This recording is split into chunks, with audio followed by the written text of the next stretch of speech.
Hi everybody, Ian Bremmer here around your world. In 180 seconds, I have your questions on my phone. We're ready and lined up to go. Start. Will Russia cutting gas sanctions to Europe lead to the EU lifting sanctions? I don't see it. Got to tell you, I do think that Russia will cut all of the gas to Europe by winter. It's where their leverage is. But let's keep in mind, these are EU sanctions unanimously supported by all EU member states.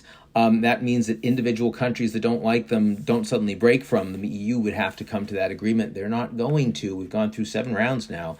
It's quite something. I do think you could see individual European countries start trying to pressure the Ukrainians to get to the negotiating table, maybe even accept some loss of territory, which the Ukrainians would be very loath to do. We'll watch that carefully. But the sanctions are not going away. They're not going away at all. Does Russia purchasing arms from North Korea show that sanctions are working? Well, first, this is declassified information from the United States, from the CIA, but I wouldn't yet say that we have hard evidence that it is definitely coming from North Korea. So this is the claim that's being made by the U.S. government right now. But look, it's clear that the Russians are using armaments in the field that are very old and that are not working very well and are not up to snuff with what NATO is providing the Ukrainians right now.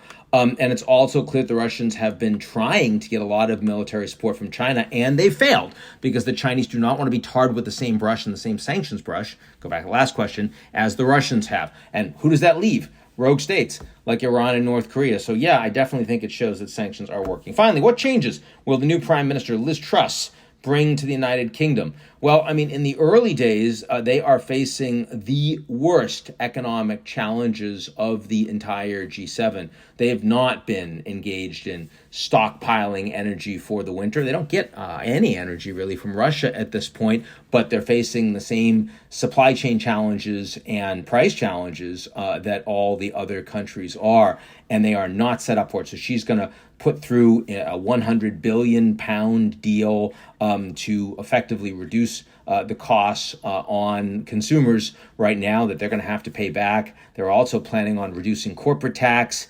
This is it's a solidly pro-business agenda, within the realm of the Conservative Party, not surprising in the UK. But the economics from a fiscal perspective are going to be very challenging indeed. With more money going to the people and less money coming into the corporate government coffers, you're going to see less government. But at a time when people are demanding more government, it's going to be interesting to watch how that goes. The good news is that she's not going to be interested in pushing too hard on Northern Ireland right now. They don't need a big problem with the EU on top of everything else they're dealing with. That gets kicked down the road at least a bit. That's it for me around the world. Talk to you soon.